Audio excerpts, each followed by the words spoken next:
प्रिय विद्यार्थियों, सुप्रभात। आज हम कक्षा 10 जो हमारी हिंदी की पाठ्य पुस्तक है क्षेत्रीय, उसमें योग का पाठ है। कवि नागार्जुन द्वारा रचित, उसका अध्ययन करेंगे। पहले हम कवि के जीवन परिचय के बारे में जानकारी करते हैं। हिंदी और मैथिली के अप्रतिम लेखक और कवि, इन दोनों भाषाओं में इन्होंने लेखन भी किया है और कविताओं का रचना भी की है। नागार्जुन का जन्म बिहार राज्य के दरभंगा जिले के सतलखा गांव में हुआ। राज्य है बिहार, जिला है दरभंगा और गांव है सतलखा। उनका मूल नाम वैद्यनाथ मिश्र था। आरंभिक शिक्षा संस्कृत पाठशाला में हुई। प्रारंभिक जो शिक्षा उन्होंने प्राप्त की है वह संस्कृत पाठशाला से प्राप्त। फिर अध्ययन के लिए वे बनारस और कोलकाता गए। 1936 में लंका गए और वहीं बौद्ध धर्म में दीक्षित हुए। लंका जाकर बौद्ध धर्म में दीक्षित होते हैं। उन्होंने हिंदी साहित्य में नागार्जुन तथा मैथिली में यात्री उपनाम से रचनाएं की। इन दोनों भाषाओं के ही अप्रतिम लेखक थे। तो इन्होंने हिंदी में लिखा है वो तो नागार्जुन के नाम से, और मैथिली में लिखा है वो यात्री उपनाम से, और इनका मूल नाम था वैद्यनाथ मिश्र। नागार्जुन ने कविता के साथ साथ उपन्यास और अन्य गद्य विधाओं में भी लेखन किया। इन्होंने कविताओं के साथ साथ उपन्यास और गद्य विधा है उन्हें भी लिखा है।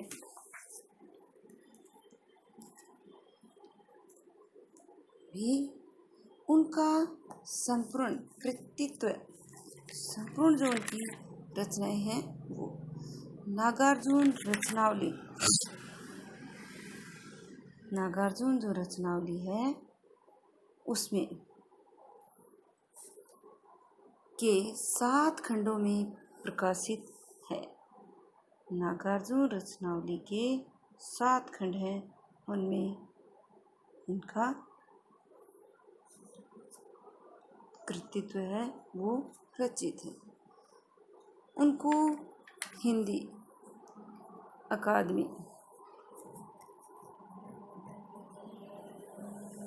दिल्ली के शिखर सम्मान, उत्तर प्रदेश के भारत की पुरस्कार,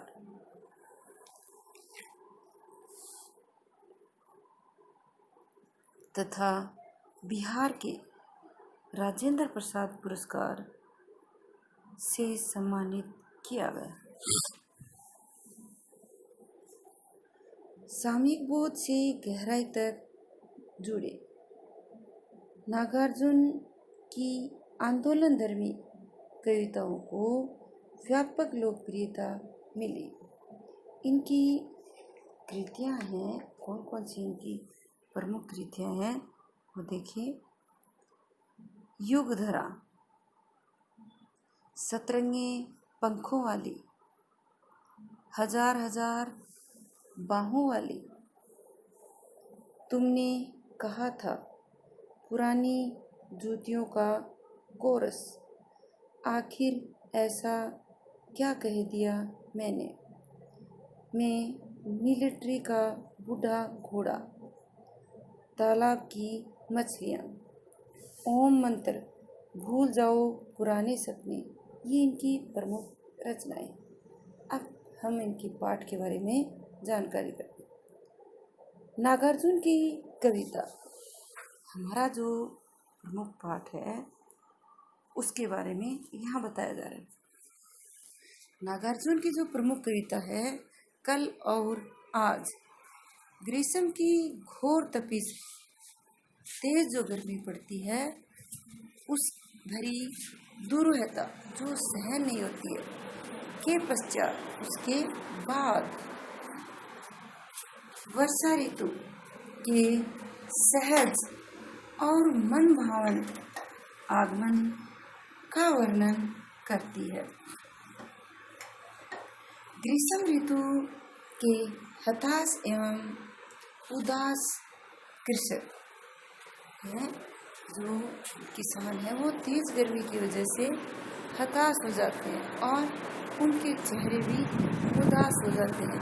उसका धूल स्नान करते पक्षी व्रत, धूल से नहाता पक्षियों का समूह, सूखे खेतों का वीराना उजाड़पन और बदरंग आसमान, जहाँ एक और समाज के सोपान पर छुटे हुए अंतिम आदमी का प्रतिनिधित्व करता है, वहीं दूसरी ओर प्रकृतिगत चित्रण की सहजता को भी दर्शाता है। वर्षा ऋतु का आगमन परिवर्तन का संकेत है। वर्षा के आगमन से प्रकृति रूपी सुकन्या नृत्य करती हुई प्रतीत होती है। प्रकृति के समस्त उपादान भी उसका साथ देते प्रतीत होते हैं। ऋतु चक्र का अत्यंत सजीव अंकन इस कविता की विशेषता है। ठेठ देशज उपादानों का प्रयोग मुग्धकारी है। भाषा की दृष्टि से नागार्जुन का ठेठ देसी अंदाज मनोरम है।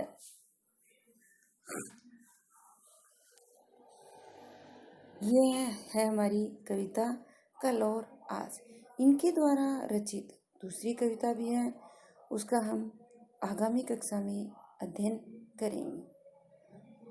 पहली कविता है कल और आज। उसके बारे में देखिए कवि ने क्या बताया है। अभी कल तक गालियां देती तुम्हें हताश खेतीहर, अभी कल तक धूल में नहाते थे गोरैयों के झुंड, अभी कल तक पथराई हुई थी धनहर खेतों की माटी, अभी कल तक धरती की कोख में दुबके पड़े थे मेंढक, अभी कल तक उदास और बदरंग था आसमान। इसमें हम पहले प्रसंग लिखेंगे।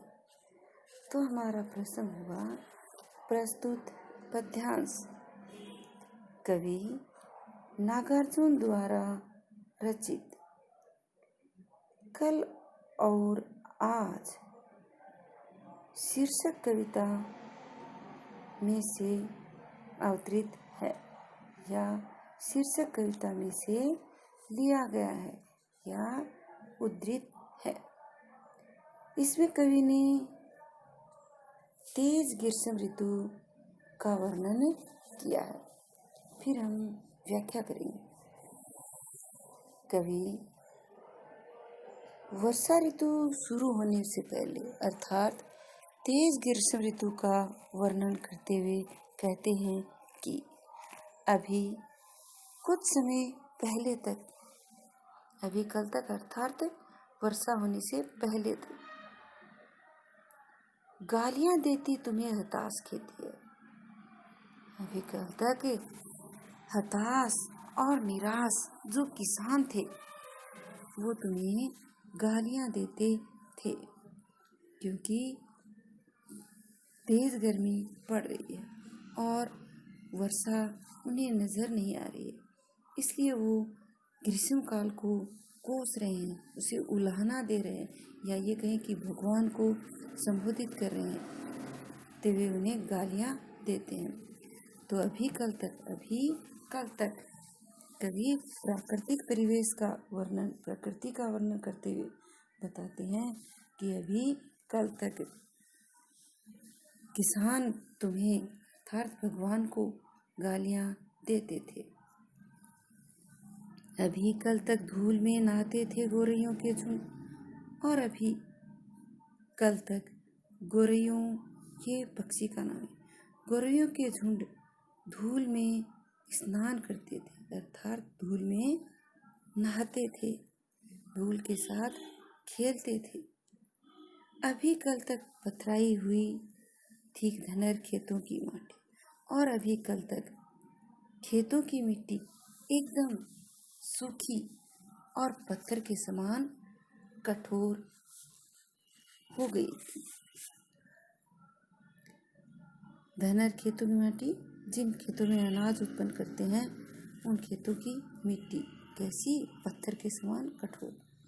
अभी कल तक धरती की कोख में डूबके पड़े थे मेंढक, और अभी कल तक मेंढक वर्षा न होने की वजह से धरती के अंदर ही डूबके पड़े थे। मेंढक हैं वो वर्षा ऋतु में ही बाहर आते हैं, गर्मी में वो धरती के अंदर ही छुपे रहते हैं। क्या कहा है कि अभी कुछ समय पहले तक मेंढक धरती के अंदर ही डूबके पड़े थे।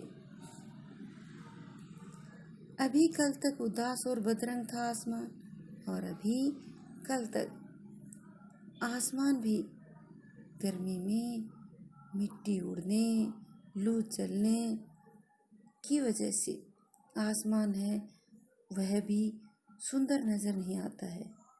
कहने का मतलब है कि धूल उड़ने और लू चलने से आसमान का रंग निराशाजनक नजर आता है। तो अभी कल तक आसमान भी उदास और बदरंग नजर आ रहा था। अब यह तो हुआ ग्रीष्म ऋतु का वर्णन, यह तो था कल का, और अब आज का वर्णन करना है। क्या दिखाए और आज ऊपर ही ऊपर पहले हम इसका विशेष लिखेंगे। कवि ने तेज ग्रीष्म ऋतु का वर्णन सरल शब्दों में व्यक्त किया है। दूसरा हम लिखेंगे इसमें किसानों के दुख या कठिनाइयों को व्यक्त किया। आगे देखिए, और आज ऊपर ही ऊपर तन गए हैं तुम्हारे तंबू, और आज चमका रही है पावस रानी बूंदा बूंदियों की अपनी पायल, और आज चालू हो गई है झिंगुरों की सहनाई ऐ विराम, और आज जोर से कूक पड़े नाचते थिरकते मोर, और आज आ गई वापस जान दूब की झुलसी सिराओं के अंदर, और आज विदा हुआ चुपचाप ग्रीष्म समेट कर अपनी लाव लश्कर। हम इसमें प्रश्न लिखेंगे। प्रस्तुत पद्यांश कवि नागार्जुन द्वारा रचित कल और आज कविता में से अवतरित है। इसमें वर्षा ऋतु का वर्णन किया गया है। आप देखिए क्या होता है।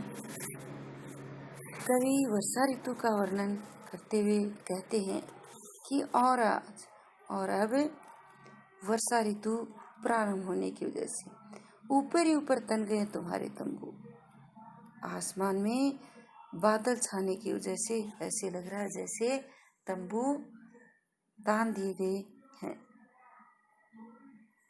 और आज चमका रही पावस रानी अर्थात वर्षा ऋतु बूंदा बूंदियों उनकी अपनी पायल, जब बूंद गिरती हैं बारिश होने पर, जब बूंदें गिरती हैं बारिश की तो उनसे लगता है जैसे पावस रानी वर्षा ऋतु अपनी पायल है वो बजा रही है या वो चमका रही है। और आज चालू हो गई झिंगुरों की सेना या विराम, और आज झिंगुर है वह भी लगातार सहनाई बजाने लग गए हैं,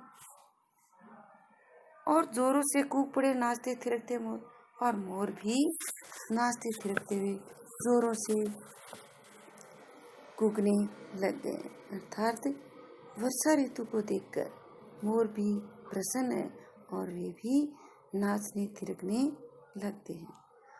और आज आ गई वापस जान दू की, और वर्षा होने की वजह से, वर्षा के आगमन से, जो तेज गर्मी की वजह से धूप की सिराएं, नोक थे, अग्रभाग जो थे वो झुलस गए थे, जल गए थे, वो फिर से हरे भरे होने लगे हैं। सिरा जो आगे का भाग है वो, और उनमें हरियाली नजर आने लग गई। और आज विदा हुआ चुपचाप ग्रीष्म समेट कर अपने लाव लश्कर, और आज ग्रीष्म है वह अपना सारा सामान है वो लाव लश्कर अर्थात अपना पूरा सामान जो था वह सब कुछ लपेट कर ग्रीष्म में वह चला गया है, और वर्षा ऋतु है वह आ गई है। तो इसमें सीधा सा है, पहले तेज ग्रीष्म का वर्णन करना है और फिर वर्षा का। सभी विद्यार्थी गर्मी और बारिश के मौसम से परिचित हैं। फिर हम इसका विशेष लिखेंगे। तो इसमें विशेष पहले में हम लिख सकते हैं कि इसमें वर्षा ऋतु का वर्णन किया गया, और इसमें लाव लश्कर अनुप्रास अलंकार भी है, साथ ही रूपक अलंकार का प्रयोग भी किया गया। रूपक, अनुप्रास, मानवीकरण अलंकारों का प्रयोग हुआ है।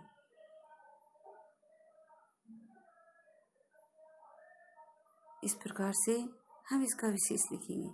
ये भी लिख सकते हैं कि वर्षा ऋतु में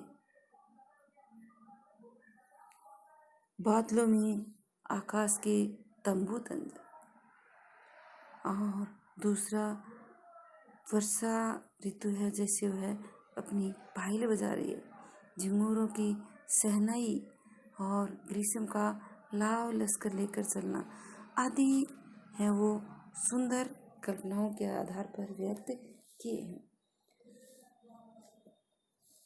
इस प्रकार से हमारा जो नौका पाठ है इसमें 100% व्याख्या पूर्ण हुई। आगामी कक्षा में हम उषा की लाली कविता का अध्ययन करेंगे। सभी विद्यार्थियों को यहाँ तक अपना गृह कार्य पूर्ण करना है। जो नहीं समझ में आता है वह फोन के माध्यम से या संभव हो तो विद्यालय आकर संपर्क करें। कक्षा 10 के विद्यार्थियों को अपनी पढ़ाई सुचारू रूप से करना अति आवश्यक है, जिससे वो अपना प्राप्तांक है वो अच्छे प्राप्त करने में सफल हो सके। धन्यवाद। घर पर रहें, सुरक्षित रहें, और परामर्श के लिए थोड़ी देर विद्यालय में भी संपर्क करने का प्रयास करें।